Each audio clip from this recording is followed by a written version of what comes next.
South Carolina country road. It begins in the small town of Hampton just over 100 years ago, when residents elect Randolph Murdaugh as the 14th Circuit Solicitor. Most states call them district attorneys. For more than 85 years, 3 generations of Murdaughs with the supreme law for more than 3,200 square miles of low country. It's pretty well recognized in law that in criminal justice there is no figure more powerful than the prosecutor. Keeping residents of the legal straight and narrow across 5 counties kept the Murdaugh family well connected to law enforcement. What's up, Royals? I'm your Shuli King Chris. Welcome back to the conversation. This conversation takes us back to South Carolina. Let's look into the Murdaugh murder mysteries. We're going to look into the Stephan Smith murder case.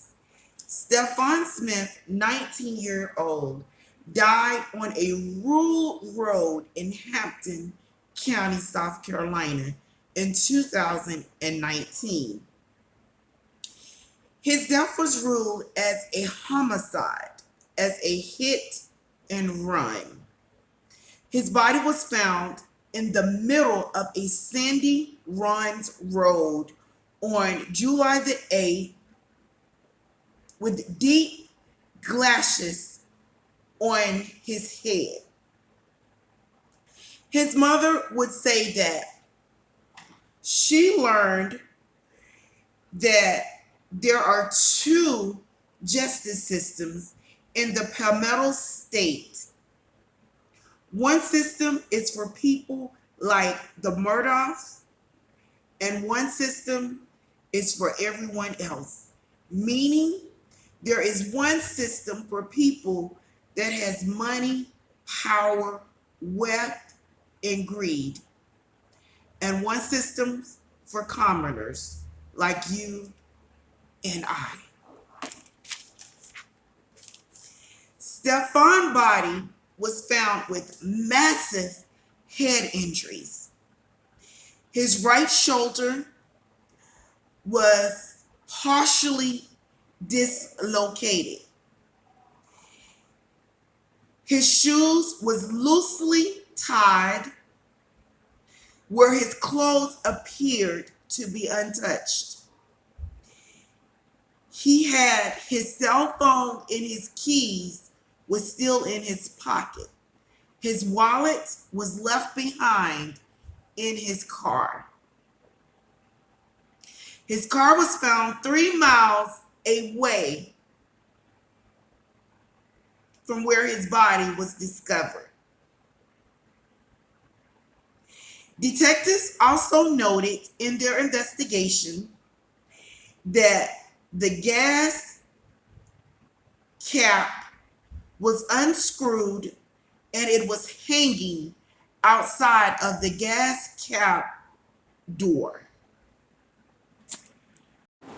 New details about a 2015 death investigation in Hampton County. Highway Patrol reports indicate that officials believed 19-year-old Stephan Smith's death was caused by a hit-and-run car crash, but that was not the focus of their months-long investigation.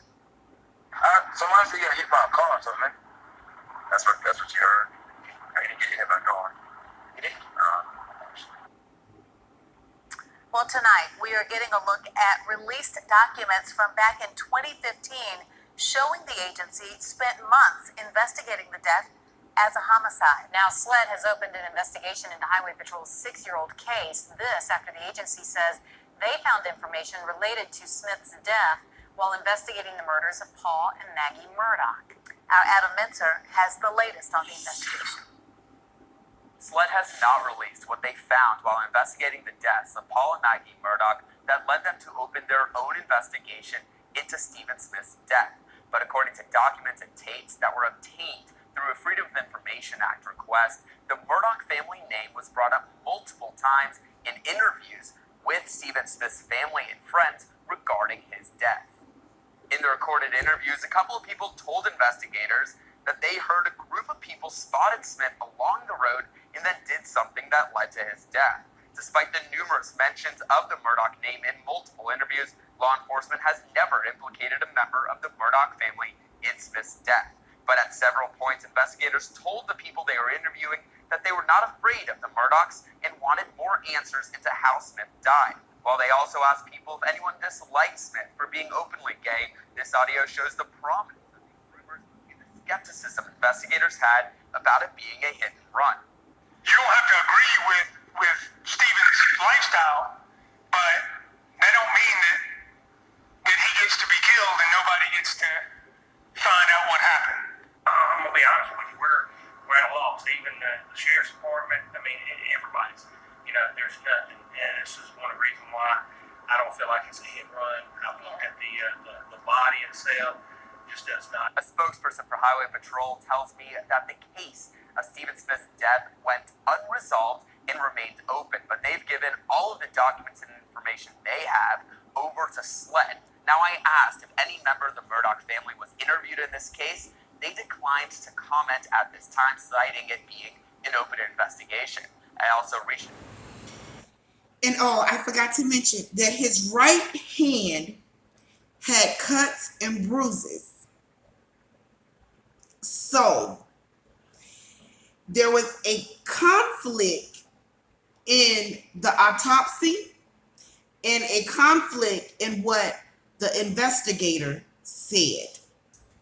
And we have to remember that the Murdaughs was a family that has been in the legal system for over about 2 to 4 generations. Someone in their family was always at top. They were always a prosecutor, a solicitor, which is another term for district attorney in that small town. So therefore, a lot of people that is investigating this case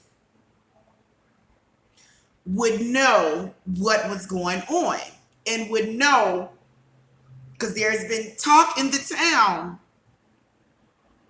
about the Murdaughs in this case that was kept hush hush. As I told you, the only thing that Mr. Smith did was run his mouth. They did not want anyone to know that their son was a queer. Stephan was going around this small town and he was telling everybody that this predominant, the have and have nots, the Jim Crow family, had a gay son and he was their lover. And they had to get rid of him because he did not keep his mouth closed. And ironically, if we look at where we're at today in this case, Alex Murdaugh, which is the father, Jim Crow, right? Jim Cryer, right? Okay, so where his attempt suicide was, it was along the same highway in the same vicinity. I am assuming because the pictures, as you can see, it looks the same. So now we connect the similarity to where we're going. And we got to remember when the mother and the son was found dead, murdered in their home, they said that they opened back up the Stephan investigation because they found some evidence. So what did they find? Did they find blood? Did they find hair particles? Did they find fingerprints? What did they find? Did they find gloves? Because what I believe is Stephan was already dead when he was placed in the middle of that road. Now, allegedly, and this is just what I'm thinking, did Alex and Paul play a part? Did they beat him? That's why he had the gashes, the dashes on his head and the blunt trauma force to the head. Did they hit him with something? And then did they drag him off to dislocate his shoulders and put him in this vehicle. And then once they got him in the vehicle, they took him out. Or was he ever placed in the vehicle? Because obviously, you know, at first they say that it was a homicide, that he was shot, but it didn't make any sense because obviously they didn't probably find any blood at the scene because he was placed there. But they say that his face was bloody. His face was bloody, his face was messy, and his face was full of blood because I believe that he got in a tussle and a bustle with two people. And who was this two people? I believe that it was Paul and Alex.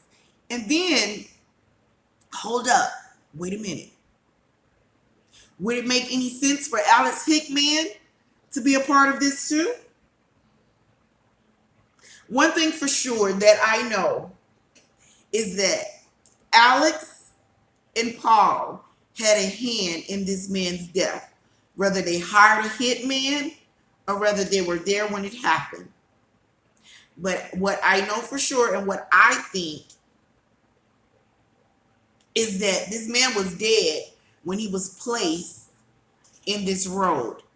And they forgot to screw the gas cap back on the car because it doesn't make any sense for the gas cap to be unscrewed. And the investigators noted that in their notes. So that was something significant to them. And also his keys and his cell phone was in his pocket. Wouldn't you think if someone ran out of gas and they're walking that late at night, their cell phone would have been in their hand, and also they would have been trying to contact someone to let them know that they ran out of gas?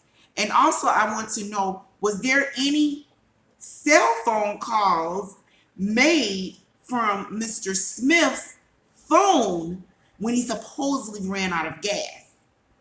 Because I don't think that he ran out of gas. Somebody unscrewed the gas cap, and they might have there's several ways where you can take gas out of the car, but they took the gas out of the car to make him run out of gas, and they probably parked the car there. And I really believe that it was a tussle. I believe that Paul and his father and a hitman killed Mr. Smith. I don't think that it was one person. I think that it was more than one person. But I think his death and the blood is on their hands because he would not keep his mouth closed. Royals, meet me below at the comments and let me know what you think. Until we meet again, remember, stay up, never down. I love you guys so much. May God bless.